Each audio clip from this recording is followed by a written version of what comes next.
La galaxia había visto innumerables ejecuciones, pero esta era diferente. La red de transmisión imperial lo transmitió a través de 100 mundos, cada transmisión enmarcada con el escudo dorado del imperio. En la plataforma se arrodillaba el general Elías Kalin, un humano con un desgastado uniforme de campaña y con la insignia de las Fuerzas de Defensa Unificadas de la Tierra todavía colgada de su hombro. Sus muñecas estaban atadas con ataduras de plata, una tecnología pensada para criaturas mucho más fuertes que él. Pero su postura se mantuvo erguida. Incluso antes de que se leyera la sentencia, ya era un símbolo. El cargo fue traición, negativa a obedecer una orden imperial de evacuación durante el asedio de la colonia Astara. El imperio había considerado que el asentamiento era prescindible, un puesto avanzado menor en sus territorios fronterizos. Kalin había decidido quedarse y liderar la defensa hasta que escapara el último transporte civil. Su desafío avergonzó al gobernador del sector y le costó al imperio más de lo que estaban dispuestos a admitir.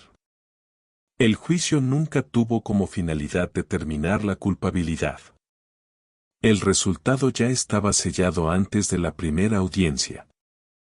Los testigos fueron silenciados, los abogados fueron despedidos y la fiscalía leyó un guión diseñado para humillar.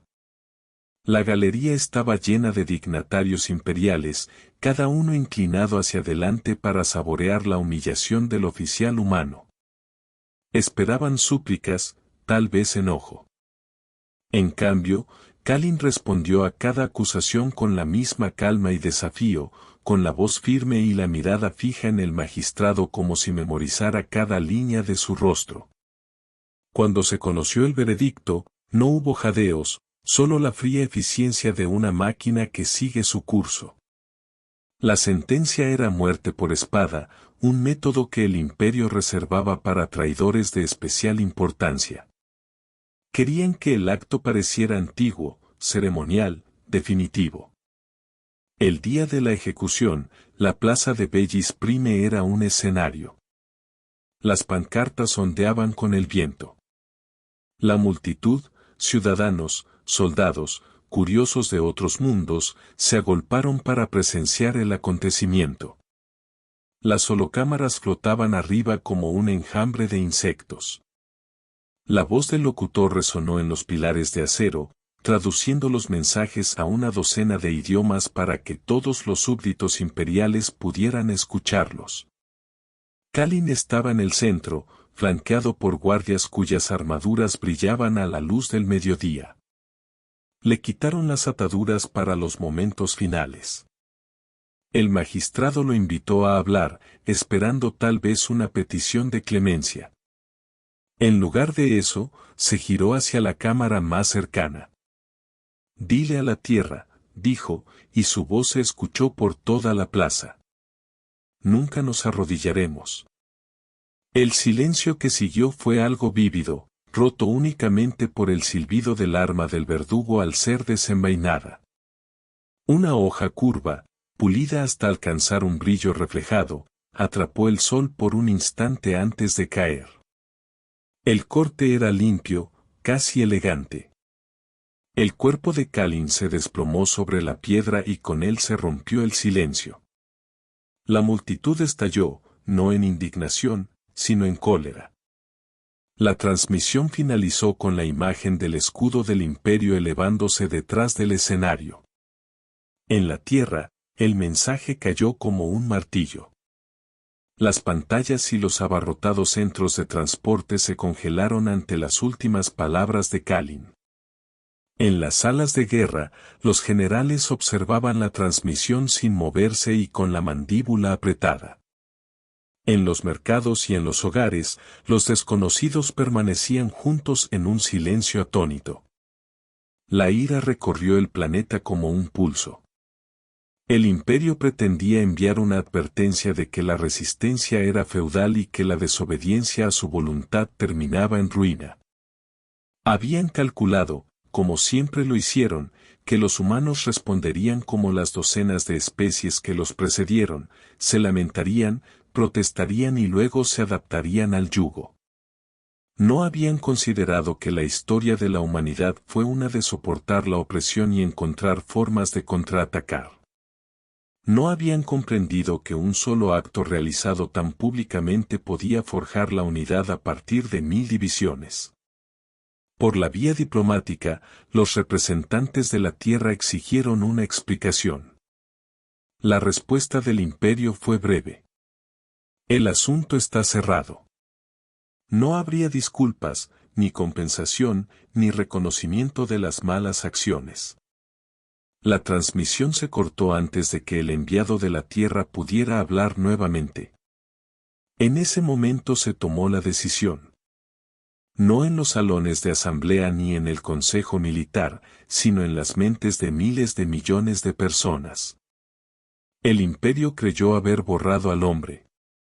En cambio, habían grabado su nombre en la memoria de toda una especie. La ejecución no fue el final del desafío de Kalin. Fue el comienzo de la respuesta de la Tierra. Y esa respuesta, cuando llegara, sería más que una declaración. Sería una guerra sin restricciones. La guerra se libró hasta que no quedó nada del poder que lo había dominado. El imperio había derramado sangre en campo abierto. La humanidad se aseguraría de que fuera solo la primera gota. La sesión de emergencia se reunió pocas horas después de la transmisión. Representantes de cada nación, colonia y hábitat orbital se reunieron bajo el sello azul y blanco del Consejo de la Tierra Unificada. Nunca había sucedido antes. Asistencia absoluta, sin ausencias, sin retrasos. La cámara tenía una presión como ninguna otra que recordamos. Un reconocimiento compartido de que lo que acababa de ocurrir no era una injusticia aislada, sino una declaración. Nadie perdió el tiempo en ceremonias. El presidente del Consejo inició su intervención con 6 palabras. Este no es un acto de paz. Los flujos de datos llenaron la proyección central. Composiciones de la flota, rutas comerciales conocidas, reservas de combustible y estructura del Comando Imperial. Oficiales de inteligencia presentados sin adornos. La posición de la humanidad era dura. La fuerza militar del Imperio eclipsaba a la de la Tierra en una proporción de 10-1. Sus flotas eran más rápidas, sus armas más avanzadas. Sus cadenas de suministro más antiguas y profundas que cualquier institución humana. Pero junto a las cifras desalentadoras vinieron otros números. Programas de mantenimiento, cuellos de botella de recursos, rutas de suministro sin protección y sectores marginales. Existían debilidades, y si se las atacaba con suficiente fuerza se podían compensar la disparidad. Los estrategas militares tomaron la palabra. Librar una guerra convencional, explicaron, significaría la aniquilación en cuestión de meses. El único camino era hacer que la superioridad del imperio fuera irrelevante, negarles los campos de batalla que querían, obligarlos a afrontar enfrentamientos que no podían predecir. Las líneas de suministro que se extienden a lo largo de decenas de años luz podrían verse cortadas. Los puestos de escucha remota podrían quedar cegados. Los depósitos de combustible en lunas sin escudo podrían ser destruidos antes de que lleguen los refuerzos. El plan que se estaba gestando en esa habitación no era solo de desafío. Era un plan para desangrar el imperio hasta que la guerra se volviera insostenible. El Consejo votó por primera vez en la historia de la humanidad. La decisión fue unánime. Todas las naciones se comprometieron a una plena integración militar. Todas las flotas coloniales puestas bajo mando conjunto. Toda la producción económica reorientada al esfuerzo bélico.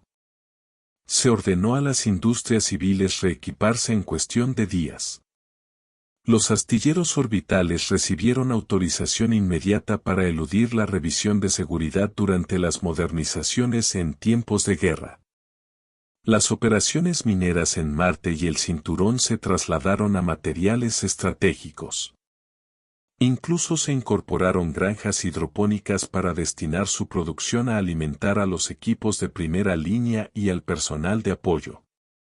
Las estaciones de reclutamiento estaban abarrotadas. La gente llegó no solo de la superficie de la Tierra, sino también de colonias distantes y anillos orbitales, dispuesta a servir como pilotos, ingenieros, operadores de señales o infantería. Veteranos de antiguos conflictos terrestres se ofrecieron como voluntarios para entrenar a nuevos soldados. Antiguos contrabandistas y transportistas de asteroides ofrecieron sus naves para ser modificadas. El Consejo de Guerra reconoció su valor. Tripulaciones no convencionales con experiencia en rutas peligrosas serían vitales para el tipo de ataques profundos que la estrategia exigía. Las comunidades científicas se movilizaron con igual urgencia. Instalaciones de investigación coordinadas bajo un único mando, compartiendo descubrimientos sin patentes ni secretos. Los equipos comenzaron a desmantelar el hardware imperial capturado en las escaramuzas fronterizas, buscando fallas explotables. Otros trabajaron en contramedidas para interrumpir las comunicaciones más rápidas que la luz, sabiendo que la coordinación del imperio dependía de la velocidad de la información tanto como de la fuerza bruta. Al quinto día se dio por finalizada la Operación Estrella Grave. Sería el primer movimiento de la humanidad, un golpe no a las flotas del imperio, sino a su capacidad para moverlas. El reconocimiento había identificado 3 importantes centros de producción de combustible en la frontera del imperio, cada uno de ellos ligeramente defendido debido a su distancia de las zonas de conflicto activo. Los grupos de ataque se acercarían sigilosamente, utilizando naves mineras readaptadas con firmas térmicas idénticas a las de las naves civiles. Una vez dentro del alcance, desplegarían torpedos nucleares, detonarían las instalaciones y desaparecerían en corredores espaciales no vigilados. El objetivo era simple: paralizar la movilidad imperial incluso antes de que la guerra comenzara formalmente. Nadie en esa cámara creía que la operación por sí sola ganaría el conflicto. Pero eso ganaría tiempo. Es tiempo de prepararse, tiempo de adaptarse, tiempo de convertir la indignación en resistencia sostenida. El imperio había actuado bajo el supuesto de que la humanidad podía ser intimidada hasta la sumisión. El Consejo pretendía demostrar lo contrario. La muerte de Kalin ya no era una herida que había que lamentar en silencio. Fue un punto de encuentro, una señal de que las divisiones de la humanidad habían sido borradas frente a un enemigo común. La decisión se había tomado con ojos claros y manos firmes. A partir de este momento, la Tierra no buscaría negociación ni concesión. Su único objetivo era el desmantelamiento completo del poder que había arrebatado a uno de los suyos. Y con esto, la guerra realmente comenzó. El primer ataque se desarrolló en silencio. No se enviaron declaraciones ni se transmitieron advertencias. En el frío entre las estrellas, una pequeña formación de naves se deslizaba por corredores inexplorados del espacio. Sus perfiles camuflados para asemejarse al tráfico civil. Plataformas mineras, transportadores de carga y naves de investigación, todos destripados y reconstruidos para la guerra, se movían con deliberada lentitud hacia sus objetivos. Cada uno llevaba una carga útil de torpedos nucleares, protegidos para concentrar sus firmas hasta el momento de su liberación. El imperio creía que su depósito de combustible cerca de la frontera era seguro, demasiado distante de cualquier amenaza significativa y demasiado débilmente defendido para justificar más que una guarnición simbólica. Esas defensas nunca vieron venir el ataque.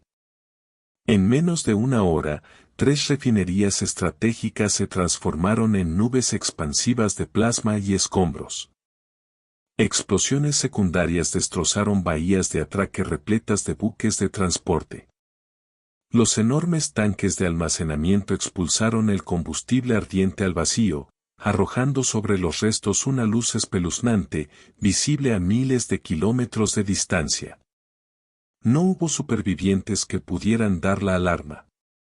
El efecto fue inmediato y desestabilizador. Sin esos depósitos, flotas fronterizas enteras quedaron varadas, incapaces de maniobrar o reabastecerse. Decenas de patrullas fueron abandonadas a mitad de ruta. Los barcos quedaron a la deriva hasta que se pudo organizar el relevo. Los equipos de inteligencia humana se aseguraron de que la noticia viajara más rápido que cualquier respuesta imperial. Las transmisiones cifradas filtraron grabaciones completas de la destrucción a canales neutrales donde se propagaron con velocidad viral. El mensaje era inconfundible. La humanidad no se escondía tras su mundo natal. Ya estaba impactando profundamente el espacio imperial. En las semanas siguientes, el imperio se apresuró a recuperar el control. Se enviaron fuerzas adicionales para proteger los depósitos restantes, desviando barcos de los sectores de patrullaje activos. Esta reducción de la cobertura abrió lagunas que el Consejo de Guerra había previsto. Los grupos de asalto humanos explotaron esas debilidades, atacando convoys, tendiendo emboscadas a los equipos de reparación y desapareciendo antes de que pudieran llegar naves imperiales más pesadas. Las tácticas eran quirúrgicas, destruían el objetivo y luego desaparecían en rutas imposibles de rastrear, mapeadas mucho antes de que comenzara la guerra. Estas primeras operaciones tenían un valor que iba más allá del estratégico.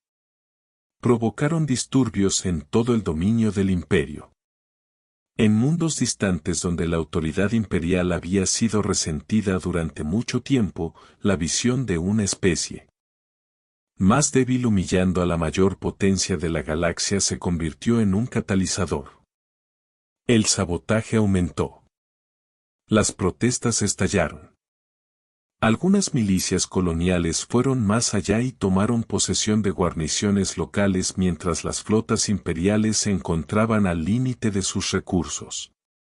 De repente, el imperio se encontró luchando no contra un solo enemigo, sino contra docenas de pequeños incendios que no podía extinguir a la vez. La estrategia de la humanidad no estuvo exenta de costos. Toda incursión conllevaba el riesgo de ser interceptada, y cuando ésta se producía, las pérdidas eran brutales. Las tripulaciones a menudo se veían obligadas a detonar sus naves antes que ser capturadas con vida, negando así cualquier información de inteligencia al imperio. Las bajas aumentaron, pero la determinación detrás de cada misión solo se hizo más fuerte. En las reuniones informativas militares, los comandantes se refirieron a esta fase como la de comprar la guerra. Cada golpe exitoso se compró a un precio pagado voluntariamente. El movimiento más audaz se produjo en la puerta próxima, un corredor de salto del que dependía el imperio para enviar refuerzos hacia el acceso del alma. Las fuerzas humanas asentaron el sistema circundante con cargas de fusión a tiempo para coincidir con una rara llamarada solar. Cuando la flota imperial emergió del tránsito, la radiación de las bengalas se combinó con las detonaciones para abrumar sus escudos. Varias naves capitales se perdieron instantáneamente y otras se vieron obligadas a retirarse con graves daños. El corredor quedó inutilizable durante meses. Por primera vez en generaciones, los oficiales imperiales hablaron abiertamente de incertidumbre. Los informes describieron a un enemigo que se negaba a permanecer firme y luchar según patrones predecibles. Un adversario que atacó sin previo aviso, desmanteló infraestructura crítica y se fue antes de que pudiera formarse un contraataque. En las salas de guerra de la Tierra, estos informes se estudiaban no como victorias para celebrar, sino como prueba de que la estrategia estaba funcionando. El objetivo no era derrotar al imperio en batallas individuales. Se trataba de erosionar su capacidad de hacer la guerra. El acto final de esta campaña inaugural fue la transmisión enviada directamente al alto mando imperial. No contenía ninguna demanda, ninguna negociación, solo una simple declaración registrada por el comandante militar superior de la Tierra. Te llevaste a uno de los nuestros. Te lo quitaremos todo. El imperio comprendió por primera vez que la guerra de la humanidad no tenía marcha atrás. Las huelgas no fueron actos aislados de venganza. Fueron las notas iniciales de una campaña diseñada para reducir a polvo el imperio más grande de la galaxia. Un golpe preciso a la vez. La guerra se convirtió en una guerra de resistencia. Los meses se prolongaron en una cadencia de huelgas, retiradas y reconstrucción implacable. La humanidad rechazó dichas batallas por la paz, concentrándose en estrangular el movimiento, la producción y la información. Los convoys desaparecieron en caminos oscuros trazados por los mineros décadas antes. Los puestos de escucha desaparecieron después de incursiones de precisión que no dejaron ninguna firma de unidad rastreable. Cada éxito compró días. Aquellos días se dedicaron a convertir componentes capturados en nuevas ventajas. Los ingenieros llegaron a ser tan críticos como los almirantes. Los equipos de salvamento arrastraron los agujeros imperiales destrozados hasta patios ocultos y los desmontaron como si fueran fósiles. Los reguladores de potencia fueron rediseñados para aceptar combustibles humanos. Los armónicos del escudo fueron catalogados y falsificados a bajo costo. En una temporada, los corbetas híbridos dejaron atrás sus ráfagas con placas desparejadas y una aceleración brutal. Sus tripulaciones los apodaron lobos de parche, feos pero rápidos e implacables con cualquiera que los subestimara. En el frente interno, el sacrificio era una rutina, no un espectáculo. Las ciudades se atenuaron durante los ciclos de racionamiento para que los astilleros pudieran priorizar la capacidad de la red. Los niños recitaban la identificación de los barcos de la misma manera que las generaciones anteriores aprendieron las constelaciones. Los músicos transmitían en vivo desde refugios reforzados, un ritmo nocturno que viajaba con las flotas y estabilizaba las manos durante las largas quemas. Había miedo, pero este avanzaba con disciplina y no con pánico. Los aliados surgieron por necesidad, luego por convicción. Los delegados de las especies subyugadas llegaron en caravanas silenciosas, algunos sin miembros, otros luciendo las insignias descoloridas de rebeliones fallidas. No pidieron la liberación como caridad. Ofrecieron patos de reequipamiento, guías insurgentes, escondites planetarios y pilotos que conocían los hábitos de las patrullas imperiales mejor que cualquier humano. Se firmaron tratados en lenguaje práctico, defensa mutua, tecnología compartida y representación. Y después de la victoria, la cooperación se construyó sobre promesas cumplidas en la batalla, no sobre discursos. El imperio sangraba por costuras que nadie en su núcleo había notado jamás. Los mundos fiscales no cumplieron con las cuotas a medida que desaparecían los cargueros. Los gobernadores desplegaron divisiones de seguridad hacia el interior, dejando expuestos los sistemas del borde. La censura informativa se desgastó bajo el peso de los rumores y las imágenes de contrabando.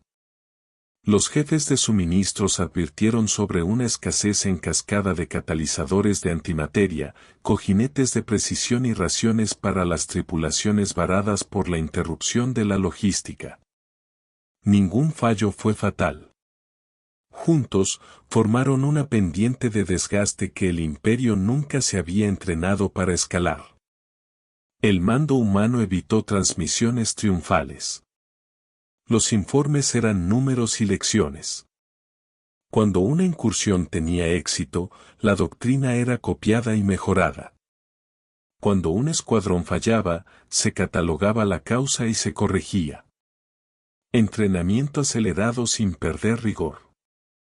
Los pilotos practicaron hasta que pudieron volar a ciegas a través de las estelas de escombros. Los marines practicaron el abordaje y la rotación de tanques que simulaban caídas por gravedad. Los oficiales de señales ensayaron patrones de interferencia contra transmisores de captura hasta que la sincronización fue instintiva. El punto de inflexión llegó sin fanfarrias. Un astillero imperial sobre un mundo frío llamado Bonn perdió su red de defensa debido a una retirada falsificada. La guarnición partió hacia un señuelo de socorro y una fuerza de tarea conjunta llegó 3 minutos después. Los equipos de abordaje atravesaron los mamparos y tomaron las columnas de control antes de que el capitán del patio comprendiera la artimaña. Por primera vez, la humanidad contó con una instalación de fabricación a gran escala intacta. Lo que siguió aceleró todo. La producción pasó de utilizar piezas recuperadas a fabricar series estandarizadas. Los destructores se fueron en semanas, no en meses. Cascos diseñados por arquitectos humanos acoplados a núcleos de propulsión que el imperio alguna vez consideró irreemplazables. La armadura mejoró a medida que los metalúrgicos mezclaban cerámicas alienígenas con aleaciones terrestres, intercambiando brillo por capacidad de supervivencia. Las tripulaciones se incorporaron a barcos que ya no parecían compromisos. Dentro del imperio, las discusiones se volvieron venenosas. Los nobles culparon a los almirantes. Los almirantes culparon a los contramaestres. Los señores del sector construyeron hordas privadas de combustible y municiones. Vecinos hambrientos para proteger sus asientos. Los motines fueron aplastados, luego comentados en susurros y luego copiados. El aparato que había impuesto la obediencia empezó a masticarse a sí mismo. La humanidad mantuvo la presión constante. No más fuerte, constante. El cálculo era sencillo. Preservar a la gente, destruir la capacidad. Cuando un objetivo prometía un aumento de moral pero poco valor estratégico, era ignorado. Cuando un relé oscuro prometía retrasos en 3 regiones, fue borrado. Al final del segundo año, a simple vista el mapa no parecía haber sufrido cambios. Para cualquiera que leyera los informes de preparación, era una galaxia completamente diferente. La fase final comenzó como un cálculo, no como un impulso.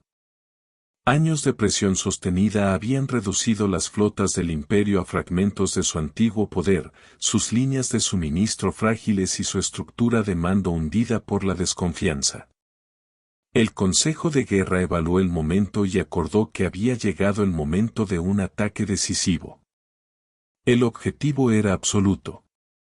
Eliminar la autoridad central que unía al imperio. El plan, llamado Amanecer de Hierro y Órdenes Selladas, fue construido para la simultaneidad, abrumado antes de que cualquier elemento sobreviviente pudiera reorganizarse. La estrategia comprometió a todas las flotas humanas y aliadas funcionales en un avance coordinado hacia el cuerpo imperial.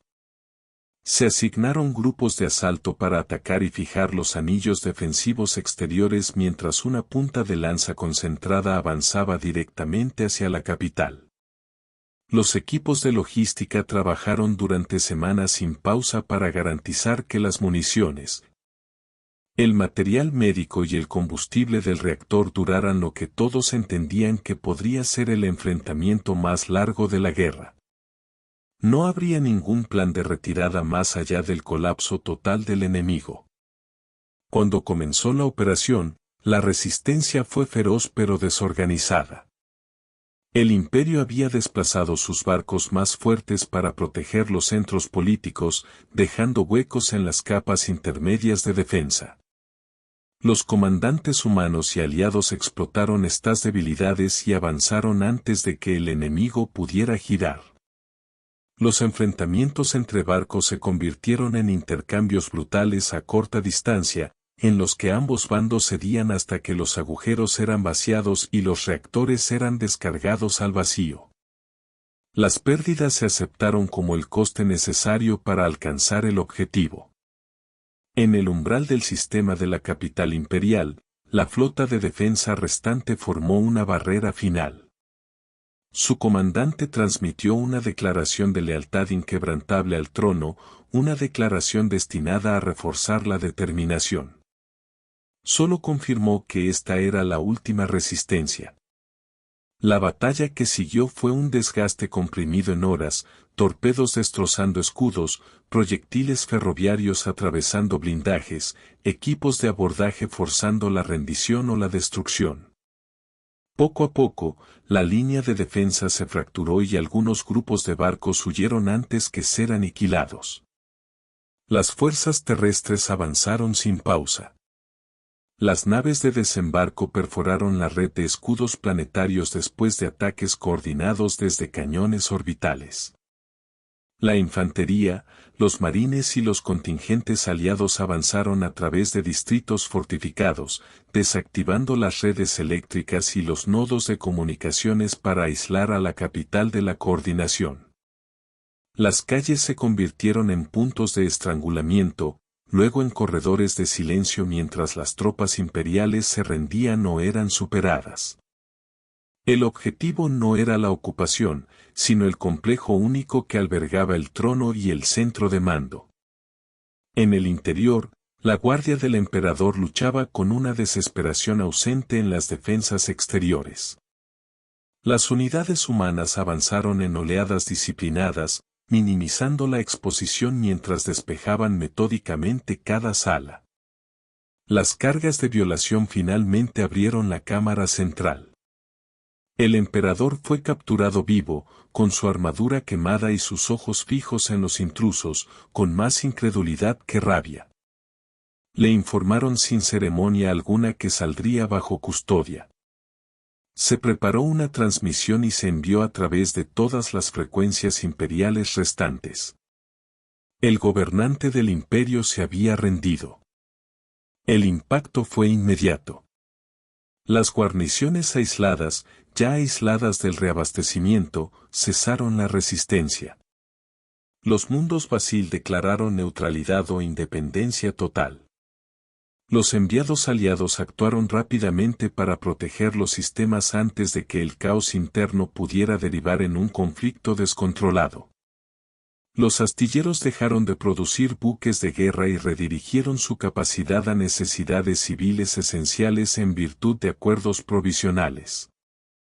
Posteriormente, el desmantelamiento del ejército imperial se llevó a cabo con precisión.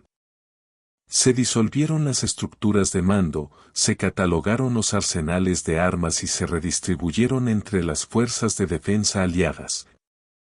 Y los pabellones de los buques de guerra fueron desmantelados o reutilizados para el transporte. Los territorios que antes eran gobernados por decreto desde la capital comenzaron a formar consejos para determinar su propio futuro. Los representantes de la humanidad participaron no como conquistadores, sino como garantes de que ninguna tiranía centralizada reemplazaría a la recién desmantelada. El nombre de Kalin se pronunció a menudo en aquellos primeros meses, no en señal de duelo, sino como muestra de por qué la guerra se había librado hasta su conclusión. La campaña había comenzado como un único acto de represalia, se había agudizado hasta convertirse en una estrategia sostenida y había terminado con la